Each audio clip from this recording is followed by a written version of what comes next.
Malaikat itu malaikat itu kan yo duwe pikiran. Terus iblis yo duwe pikiran. Sing padha-padha pikiran niku ya rada bener iblis. Pikirane lho. Tapi nurute bener malaikat. Jadi umpama agama kanut pikiran ya bener iblis. Mergo cara berpikir iblis iku Adam ku sangka lemah, aku sangka api, berarti keren aku. Nah cara pikirannya malaikat itu serah mikir bombol yondi dikongkon yo manut. Jadi agama ini sanat, agama ini seorang lagi nopo sanat. Sakjane cara tauhid ya keberatan. Aku ono istilah Baitullah ya keberatan. Baitullah maknane omahe Allah. Saya takok, Allah manggon wirdi ning Ka'bah. Jadi kita harus ngikuti ulama. Dikatakan Baitullah itu nama penghormatan. Sesuatu itu mulia maka disebut Baitullah. Bukan berarti Allah nempat di situ. Mergo Allah ndak butuh napa tempat. Jadi itu kan jelimet, Mang. Lagi-lagi yang tahu itu ulama. Masjid ya dikatakan Baitullah. Nah misalnya iki masjidnya pangeran, malah nambah mana nih lucu. Masjidnya pangeran, jadi iki tempat sujudnya pangeran, nah, kacau kan? Tapi berhubung wong ra paham alhamdulillah demun iki masjidnya pangeran. Jajal makna nih bahasa Arab. Iki masjidnya pangeran, makna nih terjemah. Iki tempat kacau. Ini baru kayak bodoh ora roh nek iku kacau. Jadi kacau. Ya mulane anut ulama. Jadi darani Baitullah apa dikatakan daleme Allah maknane apa idhofatut tasyrif. Napa idhofatut tasyrif maknane omah sing mulia sampai diistilahno daleme Allah. Kalau dalam ngaji-ngaji ulama itu agama ini dari awal unik. Allah melarang sujud kepada batu. Tapi kita sholat itu madhep Ka'bah. Kemudian juga ada batu. Makanya kita harus menanamkan bahwa semua sujud itu lillahi ta'ala. Dan soal ada arah ya penting arah. Mau arah madhep segoro kidul wah repot. Jadi arah itu mau dipakai kesepakatan untuk menunjukkan kalau kita muslim arahnya sujud itu ke Ka'bah. Tapi tetap sujud kita hanya lillahi ta'ala nya karena Kanjeng Nabi nanti takok wong Yahudi, Muhammad nak langit bumi ku sok ben hancur pas kiamat. Terus manusa sing mati mulai Adam sementara ditakok endi? Jadi nak takok ngono mirip so. Mirip Yahudi. Nak mirip Sugair apa? Nak mirip ngamure. Jadi agama ini selalu disoal pakai akal. Jadi agama tanpa akal ya ora iso berdiri, tapi kalau terlalu mbok akal itu ya repot. Ya makanya tadi itu pentingnya riwayat. Seorang lagi pentingnya apa? Riwayat. Makanya coro Imam Malik itu nggak suka sama agama di logika itu nggak suka. Karena nanti orang yang punya logika terus merasa lebih punya otoritas terhadap apa? Agama. Yo sesuai ngono agama itu angel oleh nerangno sampean agama kok. Sampai saya kita bedheki. Nabi Adam diusir konti. Swarga. Terus wargane Nabi Adam saiki didakoni. Mergo swarga iku luase sak langit bumi. Lah nek iku saiki didakoni ndi? Swarga lebih luas ketimbang langit. Kan enggak mungkin sesuatu yang luas diletakkan di yang sempit.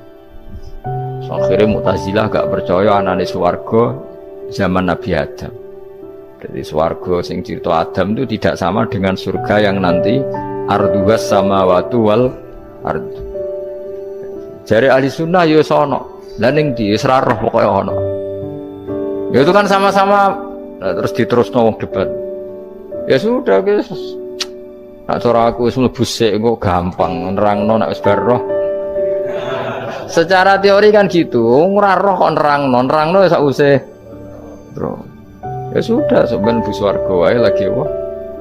Lagi nerangno. Pas aku nerangno kowe ra ning swarga ya wis ra ketemu. Sekono enak nang cangkem elek ngono wis aku ben nerangno kowe ra ning kono ya wis akhire Kak. Apa cocokan sampean aku tak nerangno swarga lah sing kono ben nerangno neraka. perkara neraka.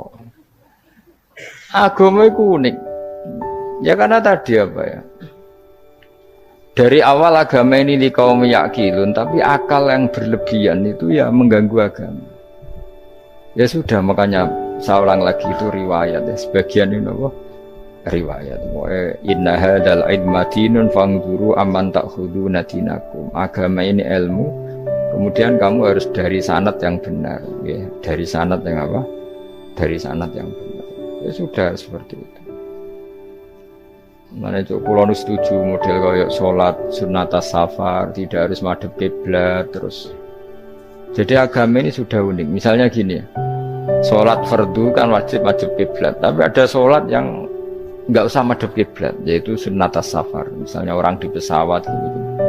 Karena ngiling-ngilingan, hakikatnya kiblat itu tidak fokus kita namun Allah Subhanahu wa Ta'ala. Jadi memang agama, tapi lagi-lagi itu butuh riwayat. Seorang lagi butuh riwayat. Kalau nggak pakai riwayat terus kayak Abu Nawas kabeh. Karena tadi Amerika, saya ulang lagi Amerika, itu kalau dibor pas New York itu kena Ka'bah. Lah logikanya kalau arahnya pas itu kan bebas arah. Berarti orang Amerika oleh sholat bebas. Tidak bisa seperti itu, ya tetap anut konsensus ulama sana atau tradisi sana, kiblat itu ngambil arah mana, karena dia pas. Ya bumi yang ada arah itu secara akal kan hanya rubuk 1/4. Makanya kalau kamu belajar falak itu ada rubuk, lainnya itu sudah tidak ada arah. Misalnya bumi bulat bola, yang sama atas dikatakan sama-sama di atas, ya kadarnya hanya 1/4, lainnya itu sudah dikatakan samping. Makanya seperti Denmark itu ada daerah yang siang itu sampai 3 bulan, entah berapa siklus sekian puluh tahun. Ada yang lebih lama siangnya sampai 18 jam. Kalau daerah di Eropa kadang puasa itu sampai 18 jam. Ada yang selalu gak kena matahari kayak kutub utara, kutub selatan. Nah makanya kalau misalnya sholat itu ngikuti apa? Kalau ngikuti matahari, orang kutub sholatnya hanya maghrib, isya, subuh. Gak wajib poso, nggak tahu ono rino. Ya tidak bisa seperti itu. Jadi kalau nuruti logika kan terus berdebat terus.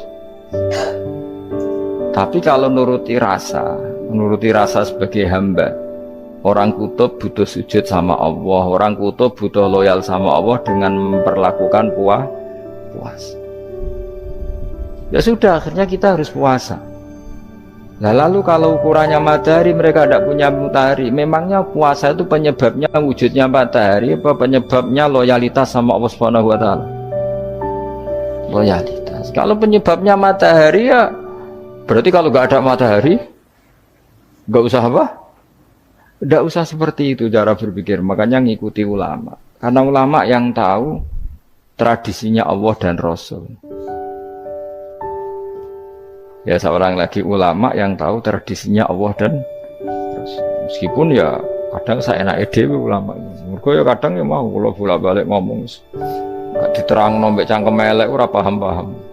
Makanya masyhur itu ada kiai di debat sama orang rodok PKI. Pak Kiai, kalau setan dari api masuk api kan biasa. Terus susahnya apa? Mau materinya dari api. Terus Kiai itu mek lemah, sawurna raine. Loro cung, nggih sakit. Jare wong kok lemah, kena lemah kok loro. Karena serak kena diterangno. Manusia materinya kan dari tanah, berarti kena dipendem urip-uripan. Piye sih? Ya loro ya. Lah iya jare kok lemah kok dipendem ning lemah kok. Karena dijelaskan pakai lisan yang baik, gak paham-paham. Sebenarnya kita ini ingin selalu baik, tapi ada orang-orang diterangkan cara baik-baik itu. Kayak misalnya ana wong kondo, Gus kula niku bojo kula cerewet ngene-ngene, apike kula pegat. Dicereweti bojo mbek diarani duda lara ndi? Lara diarani duda isen. Kowe payu rabi dicereweti, ambek ra payu rabi jomblo, sakit mana? Sakit distatuskan jomblo. Malah kena dicereweti sabar prestasi baru. Mesti Wong ku diwolak-walik. Lan jarpe sekolah tak malan kula seneng mbek Imam Syafi'i. Kowe dirasani wong ning ngarepmu, diomongi, ambek dirasani seneng ndi? Seneng dirasani cara kowe. Cara Imam Syafi'i buktike wibawa, buktine ngomong ning ngarepmu ra wani. Jadi Imam Syafi'i itu rileks urip. Ya Aba Abdillah, orang yang tadi muji-muji jenengan tuh kalau di luar maki-maki jenengan. Jadi alhamdulillah. Kok bisa, itu kan bukan pengkhianatan. Berarti saya wibawa, di depan saya agak berani gitu. Wong itu soal Imam Syafi'i, ya cium tangan, ya hormat. Tapi setelah di luar menghujat. Singkat cerita dilaporkan ke Imam Syafi'i. Orang yang tadi nyium tangannya jenengan, itu di luar ngerasani jenengan. Jadi Imam Syafi'i, alhamdulillah, berarti aku wibawa, mendengar purawani. Ya dianggap enteng saja. Terus ada orang misoi Ja'far Shadiq. Sayyid Ja'far Shadiq itu Sayyid putune Nabi, orangnya soleh, alim, gurunya Abu Hanifah. Di antaranya gurunya Abu Hanifah itu Sayyid Ja'far Shadiq. Itu kalau dihujat orang diomongin ini, dimaki-maki, sampai ke rumah. Pas mau masuk rumah, kamu masih ingin maki-maki saya? Iya, tak tunggu sampai selesai. Setelah selesai, sudah, sampun, sudah. Masih emosi orang, sudah. Kamu misoi saya berdasar apa yang kamu ketahui. Yang tidak kamu ketahui lebih banyak, maka saya tunggu. Justru izin sampai terus ketika ditanya, kenapa engkau sabar ketika jenengan saya pisui? Orang ini akhirnya tobat, mencium tangannya, mencium lututnya. Jawab saya Ja'far Shadiq ini. Aturahu tu'sokurhan, aturahu yu'sokurhan. Kowe ora ngrafaham kalimat itu, tapi tak terangkan ben dadi wali.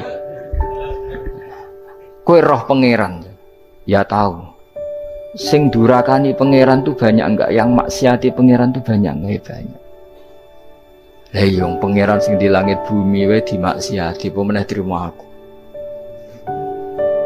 Akhirnya terus jadi orang-orang soleh itu cara berpikir itu di luar kapasitas kamu. Apa ya? Mereka itu hanya Allah, taunya itu hanya Allah. Aku kan enggak egois, harga diri. Mana ada agama berdasar harga diri itu. Kalau dalam bahasa Arab disebut hamiyat al-jahiliyah, itu gengsi nopo jahil. Makanya ketika saya berkali-kali cerita itu, ada seorang ulama dipanggil tetangganya, Nom, setelah sampai situ, sudah kembali, saya tidak butuh kamu. Setelah sampai rumah dipanggil lagi, sudah kembali lagi, sampai 3 kali. Ulamanya yang tetap ceria, tetap nyaman. Ketika ditanya, kenapa engkau tetap nyaman? Wahai pemuda, kamu itu tetangga saya. Kata Allah dan Rasul, nak kue iman be Allah Rasul, kon ngapi tonggo lah, kon ngundang aku ya teko. Ya seneng nuruti perintahnya. Ketika kamu nyuruh saya kembali, ya saya kembali. Memang itu keinginan kamu. Kue tanggaku, aku kon nurut bek tonggo. Aku ora urusane bek kue. Aku mau nyaman bek perintahnya. Oh, nangis pemuda tadi itu tobat. Kalau kamu kan warga diri, orang kok dipimpong. Ini gak bakat wali blas. Jadi orang dulu itu nyaman. Karena pikirannya namun Allah Subhanahu wa ta'ala. Umar bin Abdul Aziz itu termasuk khalifah paling soleh setelah periode sahabat. Itu mau kapundhut itu sewantai sewenang. Ketika keluarganya menangis, kenapa kamu menangisi saya?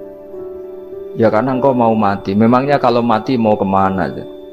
Ila khairi madhubin ilaih, kedzat terbaik.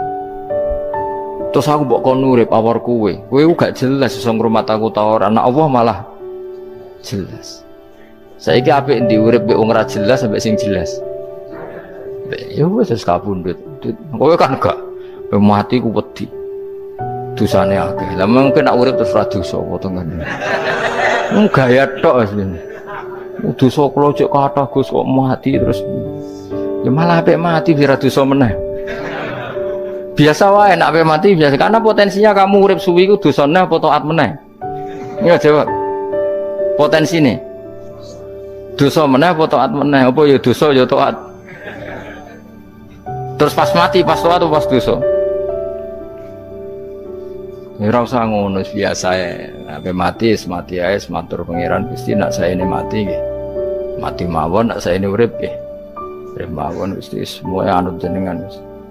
Zaman kula urip sing ngrumat nggih jenengan mungkin sampean mati sing ngelola nggih napa? Jenengan pun donya sing ngurusin jenengan. Kan sebenarnya kalau kita berpikir gitu kan nyaman. Zaman kamu hidup yang mengendalikan jantung, paru-paru, oksigen juga Allah. Dan kamu nggak tahu caranya, tahu-tahu hidup. Tapi setelah mati dikubur kamu iskal. Lalu sistem pernafasan saya gimana setelah saya mati? Memangnya zaman yang dunia kowe roh. Oh karena ada oksigen. Nah, terus oksigen wujudnya karena apa kowe ya ora roh? Oksigen dari zat gini lah zat iku kok sapa ya ora roh. Mau gaya tok ngomong mau tetep akhirnya ora roh. Lan kadang kula gawok mbek wong goblok wis ora roh kabeh dari awal mau alam semoga gak usah nerang. Nah, artinya gini, kalau zaman di dunia kamu tidak bisa mengelola diri kamu sendiri, juga sama setelah mati tidak bisa mengelola diri kamu sendiri. Semua itu al-amru biyadillah, semua itu dalam kekuasaan Allah Subhanahu wa ta'ala. Ya sudah, alaihi tawakkaltu wa ilaihi unib. Ya sudah, kita pasrah saja dan kita hanya kembali kepada Allah Subhanahu wa ta'ala. Ya sudah, itu agama. Tapi nak bawa logika pakai akal. Wah, itu orang mati itu sudah nggak bisa apa-apa, sudah jadi tanah gini-gini. Masalah catekar yang ngerti, nah, jadi tanah itu tidak bisa apa-apa. Tapi masalahnya kita ini dikendalikan oleh zat yang bisa mengelola semua, yaitu Nabi Adam diciptakan juga dari tanah. Ya sudah, hanya berdasar riwayat itu yang kita akhirnya meyakini setelah kita mati juga bisa hidup lagi. Iki rasa khawatir, iblis itu ya dhaif, iblis ya lemah. Nyatane ya kowe tetep ngaji jalalan. Berarti ora sukses menyesatkan. Kodang di kowe iblis. Ya kodang sampean, tekon ra ngaji tetep ngaji. Tekon paham tetep ora paham. Berarti iblis itu enggak keren loh. Betul, saya setiap melihat orang sholat itu menyaksikan kekalahan apa? Iblis. Jadi iblis itu ya kalah orang kok hebat ya ora. Biasa mawon, ora usah mbok sing hebat ya namung pangeran. Dari awal iblis wis menyerah ngadepi orang sing ikhlas. Ikhlas itu dimulai dari awal. Cara bahasa Inggris pokoknya hilir sampai hulu sampai hilir kudu ikhlas kabeh. Misalnya kita duit, yakin nek iku wae Allah. Sehingga kita ketika ngasihkan orang itu kamu nggak merasa itu milik kamu. Sehingga nggak gampang undat. Selagi itu kamu benar keduanya awalnya salah itu masih mungkin tidak ikhlas. Uang ini milik saya, tak kasihkan kamu dengan ikhlas. Kalimat milik saya ini menjadikan suatu saat kamu jadi undat-undat karena milik saya. Tapi kalau ikhlasnya dari depan, uang ini milik Allah, ilmunya bahak milik Allah, terus tak kasihkan kamu juga hambanya. Dari awal kan merasa saya tidak punya apa-apa. Tapi selagi saya ikhlasnya hanya separuh, ilmu saya tak kasihkan kamu karena Allah, berarti masih potensi enggak ikhlas ya. Jadi kalau ngelatih ikhlas itu harus dua-duanya. Kamu punya uang milik Allah, punya ilmu milik Allah, punya jabatan milik Allah, kemudian kamu kasihkan sesuai perintah Allah, itu lebih mudah ikhlas karena la haula wala quwata illa billah. Selagi masih separuh saja salah, itu potensi berikutnya juga ikut salah. Misalnya aku ngurmat yatim kok ikhlas, duitku tak kena. Kata duitku itu menjadikan suatu saat dulu tak rumat loh, saiki jebule lali aku. Tapi kalau alhamdulillah saya pernah digerakkan Allah ngurmat yatim dengan milik Allah juga, sehingga kita sekedar pernah melakukan ketaatan ini senang. Nggak penting berikutnya anak yatim ini nanti peduli kita apa enggak, nggak penting. Itu ikhlas ya. Ikhlas itu sesuatu yang semuanya lillahi ta'ala. Dan inna sholati wa nusuki wa mahyaya wa mamati lillahi rabbil alamin. Masyhur itu khilafnya ulama, apakah malaikat itu termasuk umatnya Kanjeng Nabi Muhammad SAW? Ada ulama yang mengatakan cara pandang Nabi diutus itu untuk mensolehkan yang tidak soleh atau mensolehkan yang potensi tidak soleh. Kan orang itu ada dua, ada yang memang tidak soleh disolehkan, ada yang potensi tidak soleh, sebetulnya sudah soleh tapi potensi juga tidak soleh, terus disolehkan. Nah malaikat ini kan tidak berpotensi maksiat, sehingga nggak butuh nabi. Seorang lagi, malaikat itu kan nggak mungkin nggak soleh, selalu soleh. Berarti nggak butuh nabi. Itu cara pikiran Imam Suyuti. Sehingga dia mengatakan Quran itu memperingatkan semuanya kecuali malaikat, karena malaikat tanpa diperingatkan sudah soleh. Tapi kata ulama yang lain tidak seperti itu. Malaikat tetap senang sebagai umatnya Rasulullah Shallallahu Alaihi Wasallam karena butuh status tasyrif. Tasyrif itu keren. Nanti ditakoki kowe melok kelompok sopo, melok kelompok Kanjeng Nabi Muhammad Shallallahu Alaihi Wasallam. Sehingga kalau nanti ditanya Allah, mimman anta misalnya, min ummati habibika Muhammad, itu keren. Kayak termasuk umatnya kekasihmu Nabi Muhammad Shallallahu Alaihi Wasallam. Lalu kamu ngikuti apa? Yo min ahsani kitabik, macam ngikuti kitab terbaikmu ya Allah. Sehingga mereka ikut umatnya Nabi bukan karena disolehkan, tapi karena tasrif, satu kehormatan. Itu yang diikuti ulama. Tradisi kita ahli sunnah ngikuti yang pendapat itu, ngikuti bahwa malaikat pun suka dikategorikan umatnya Kanjeng Nabi Muhammad Sallallahu Alaihi Wasallam karena nambahi tasrif. Nambahi apa? Tasrif. Masyhur itu Imam Suyuti dalam hal ini kita ngikuti ulama mayoritas, bukan ngikuti yang ini. Masyhur kan Jibril ditanya, kan itu ketika Jibril ketemu Nabi Muhammad ditanya, untungnya apa kamu jadi safir? Safir itu kira-kira terjemahan bebasnya panitia saya. Jibril itu kan ya jauh dari langit turun bumi, dari langit itu kan jauh. Terus kamu untungnya apa? Karena Jibril itu tahu betul peristiwa yang pernah dilakukan Allah, yaitu kayak apa malaikat yang di langit bisa diusir karena kesalahan tertentu. Malaikat yang sok suci kayak siapa itu Harut Marut juga dihinakan seperti itu. Dan Jibril tahu betul Allah itu yaf'alu ma yasha. Jadi yang sekarang malaikat bisa saja jadi pokoknya tahu betul Allah bisa melakukan apa saja. Karena Jibril tahu betul Allah, karena dia ketua malaikat. Kan kita tahu misalnya ada sejarah siapa? Harut Marut, dari malaikat menjadi hina seperti itu. Terus Jibril akhirnya tanya, ya sudah, Jibril punya apa? Terus ditanya Nabi, kamu untungnya apa setelah jadi safir saya, jadi panitia yang ngurusi wahyu? Terus kata malaikat Jibril, saya tidak pernah merasa aman. Apakah saya selalu dalam posisi ini?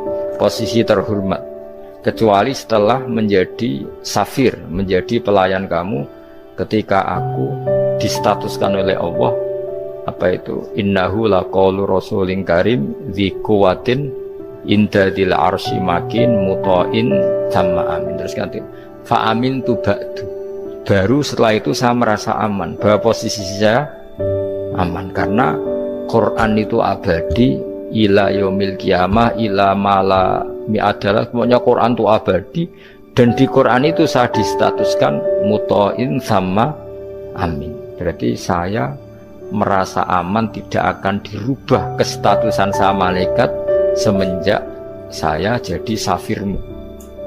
Intinya Jibril juga mendapat kehormatan karena ngitmai Quran. Paham ya? Makanya kita di sini mengatakan ini pendapat Imam Suyuti, tapi hampir semua ulama berpendapat apa? Malaikat pun ikut mendapat berkahnya Kanjeng Nabi Muhammad Shallallahu Alaihi Wasallam. Jenenge apa? Berkah tasrif. Napa berkah napa? Tasrif. Jadi punya status kehormatan.